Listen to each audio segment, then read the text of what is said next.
Story 1. Am I the a-hole for being mad my boyfriend won't make noodles the way I like? Okay, this sounds dumb, but hear me out. I've always been a picky eater, especially when it comes to tomatoes. Ever since I was a kid, my dad would make my spaghetti different from the rest of the house. I like having an essence of the sauce flavor on the noodles, but not the overpowering flavor having noodles bathed in sauce creates. So, here's where it gets a bit odd. My dad would separate my spaghetti from the family's after putting the sauce on, and then would rinse the sauce off with the sink and strainer. I love noodles like this, as it's a nice subtle tomato vibe given to the mild spaghetti. My 20 boyfriend, 26, has known about this since we first started dating. He always told me my food habits were cute. We've been dating for almost 3 years now and moved in together at the beginning of the pandemic so we could be in lockdown together. Ever since we moved in together, he insisted on taking charge of cooking and all cooking-related tasks, dishes, grocery shopping, etc. And he assigned me the role of cleaning the bulk of the apartment. We split other tasks pretty much 50-50 too. Everything was perfect, and he always seemed to be making noodles the way I liked them when we had them. This was until last week when we last had spaghetti. We ate, and everything was good, but afterward, he started teasing me by saying things like, "You really like your pasta with an essence of tomato, and how was your tomato essence, babe?" Always using finger quotes around the word essence. After a few comments, I felt something was off and asked him if he had done anything differently with tonight's noodles than he usually does, and he started laughing. When he finally stopped laughing, he told me the whole truth while smirking. He said, "I didn't do anything differently than I usually do. I have never been making it the way you have requested." Apparently, the entire time we've been living together, he's just been skipping the pasta sauce on my noodles entirely. He claimed that if I didn't notice for this long, then it shouldn't matter that he's making dinner in a way that's easier for him. I disagree entirely. I think the lying was a huge breach of trust, and so was the refusal to make dinner how I wanted. I have admittedly been acting passively aggressively to him since, but he thinks he did nothing wrong, that I'm overreacting, and I need to let it go. Am I the a-hole? No, he's kind of playing a trick on you. You're cleaning the bulk of the house. I mean, maybe if you had cleaned something a little bit differently that he wouldn't notice and sprung it on him, he might have been a little more upset. Maybe once as an experiment and not as a practical joke, but this whole time? I mean, no. It's not good to be passive-aggressive. You should still voice your concerns. But yeah, I don't think you're being an a-hole that he's playing such a prank on you like this. Story 2. My brother-in-law gift policing our secret Santa list. My family-in-law wanted to have a secret Santa. My boyfriend took the initiative to generate one via an app or website. But then my brother-in-law complained that the gifts would be too random, and he wanted one where everyone could make a wish list. So he did that. There were no rules on how many gifts you could put on your wish list, except that the max price would be $50. Suddenly, I get a text from my brother-in-law that it's not okay that I only have one item on my list, a hair straightener. I tried to explain that everything I really want, I've already bought it myself, and that I wouldn't put unnecessary things on my list. He then went on a dictatorship rant at my boyfriend how not okay it was that I only have one item. Nobody else was having a problem with that. He started to demand that I should put at least 3 items. So, I put 3 straighteners on my list, just different brands. Here you go, Mr. Gift Police, 3 items. Yeah, really. You want what you want, and if that's all you need, fine. The whole thing is, it's supposed to be anonymous who gives it to you. So what, These are the rules of the list that brother-in-law set forward. If he doesn't like it, too bad. I mean, what's the big deal? Story 3. I will probably leave my husband over him demanding a paternity test. So me and my husband have been together for 6 years, married for 3. We met in college. We're now both in our early 30s, and our relationship has been pretty smooth sailing so far. The only thing that's ever irked me was that we were never that compatible in the bedroom department, with me regularly getting the short end of the stick in terms of satisfaction. But he is super vanilla and won't even try to do better for my sake. I've pretty much given up trying because he gets touchy and pouts for literally days whenever I try to talk about it, no matter how sensitive I try to be. After deciding we were ready for a baby, we've tried for almost a year, and I am finally expecting. I'm currently in my 4th month. However, yesterday, my husband asked me if we could do a paternity test, completely out of the blue. At first, I thought I heard him wrong, and when he doubled down, I laughed because I thought he was making a bad joke. But no, he was actually dead serious. As soon as I realized that, I immediately felt sick to my stomach. I asked him why he wanted the test, and he says he just wants to make sure the baby is his. I asked him if he's suspecting me of cheating. He said no. I pointed out that I work full-time and spend every single free minute I have with him. So when would I even find the time to cheat, even if I wanted to, which I don't? He got angry at me and said I have no idea what it's like to be the man and have no control over this whole pregnancy situation, and that he doesn't want to be a doormat stuck raising a cuckoo's egg. His words. He claimed he has a right to know for certain. I admittedly snapped at him that he does know for certain because I told him so. And I would know who the father of my child is, right? He smugly said that's what any cheater would say, and that he deserves proof so he can have peace of mind. In our country, not U.S., paternity tests have to be consented to by both parents or be court-ordered.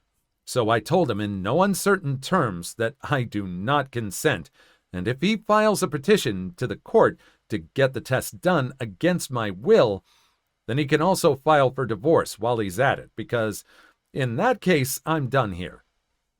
He got all huffy and claimed I wouldn't get this upset about the situation unless I had something to hide.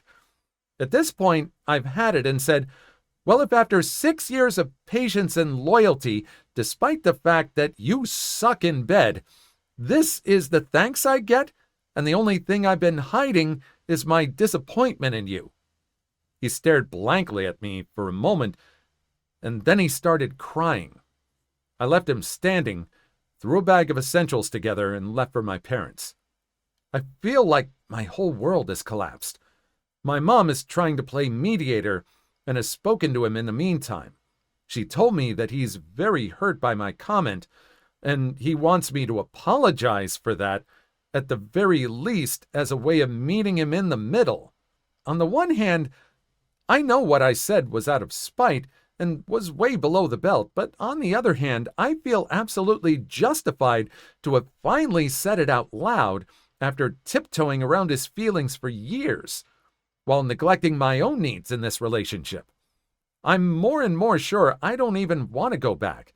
I'd rather be a single mom than coddling his insecurities one day longer. Yeah, there are a lot of issues with this. Yes, there are cases where there has been falsehoods perpetuated by the mother of a child, and that father and that person that was supposed to be the father has been on the hook for some sort of child support or something like that. This is a different situation. It is insecurities just out of the blue. And I don't know why this guy all of a sudden is requesting a paternity test. And yeah, if she thinks she's better off without him, and it doesn't sound like she's going to be pursuing any child support, yeah, I mean, it sounds like the husband is just dead weight at this point. You're kind of better off without him if he's that insensitive to you anyway. Please like and subscribe if you made it this far. I hope you'll enjoy the rest of the video and have a wonderful day. Story 4. People I thought were my friends have been making fun of my dad. I, female 16, have a dad who has a mental disability. My biological mom took advantage of my dad and got pregnant. Then, after she had me, she left. My grandparents took care of me, and my dad still was and is a big part of my life. He just couldn't take care of a kid. My dad and I spent a lot of time together. He also lives with my grandparents. My dad always goes to all my different activities. Definitely my biggest supporter. When I play volleyball and basketball, he's the loudest one, always cheering me on at games. Or my orchestra performances. After it's done, he talks a lot about how good I did. And he naturally talks kind of loud. My main friend group knows that my dad has a mental disability, and at my events, sees how he gets, but they've never said anything to me. This morning, I got a text from a guy who is somewhat part of my friend group, but I don't know him well enough, and he says, I need to see this. It was a video of my whole main friend group making fun of my dad and how he acts and talks. They were hysterically laughing at him. I can't stop crying. I thought these people were my friends, but I guess not. That's really harsh. There are a lot of kids that probably wish they had a dad that went to all their events and cheered them on like this. And yeah, moving forward, it's kind of hard. I don't know how this person is going to deal with this from now. I hope this person confronts them, just really calls them out on it, just really lets them have it. That's about all I can think of at this moment. What do you think? Story 5. My, 28 female, colleague, 30 female, didn't invite me to her wedding, and it's completely unraveled our friendship. One of my work colleagues is a lifelong friend of mine.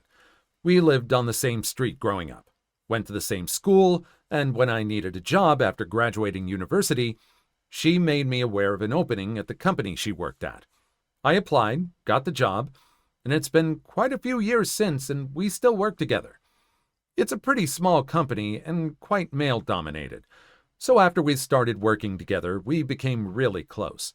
We take all our lunches together, we regularly stop by each other's desks for a chat, and we quickly become known around the office as inseparable.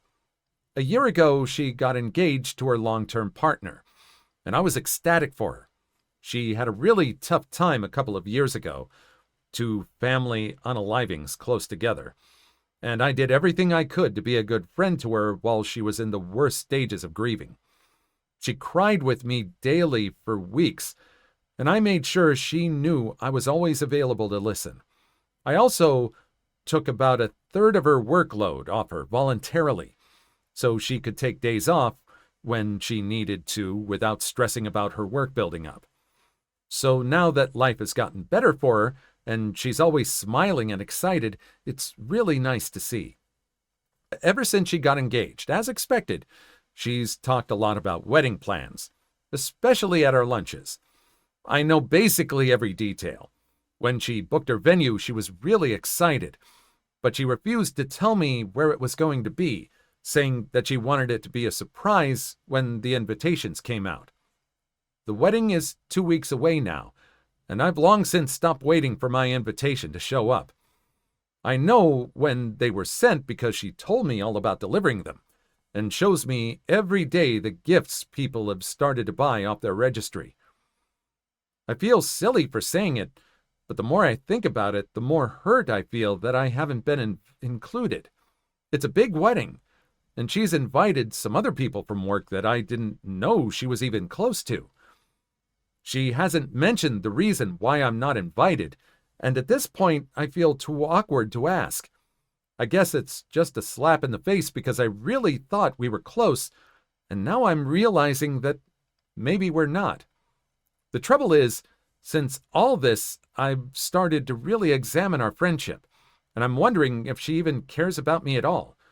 I can think of 100 examples where I've helped her work through decisions, listened to her vent, stood up for her when she had issues with colleagues, etc. Even tons of little things, like if anyone brings cake and she's out of the office. I always save her a slice so she doesn't miss out. But I can't remember a time that she did anything for me in return. Now when she talks to me, I've realized she doesn't even listen to me. When I'm finished talking, she just carries on with what she was saying before, almost as if I'd never spoken at all. If we're talking about me or something I've been doing, she never has anything to say. She just kind of nods and then switches the conversation back to herself. I'm starting to think she couldn't care less about me. She just likes having someone around who she can talk to, and whoever that person is doesn't really matter. I've invested so many years into this friendship. It's really cut me deep. I feel used. It's also made being at work incredibly lonely because she was my only friend. I've stopped having lunch with her, and anytime she tries to chat, I politely bring the conversation to a quick end and go back to work. She doesn't appear to have even noticed. I do still wish her well. I'm still glad for her that her life has turned around and she's so happy, but I'm a bit lost. I'm not sure if I'm being too harsh because I'm hurt, or if I even have the right to feel hurt in the first place, as I know weddings have a finite number of guests and you have to leave people out that you would invite in an ideal world. But I'm not sure there's any way back from this either. Has anyone ever had a similar experience? Am I being unreasonable or overdramatic? Should I just let the dust settle and see how I feel then?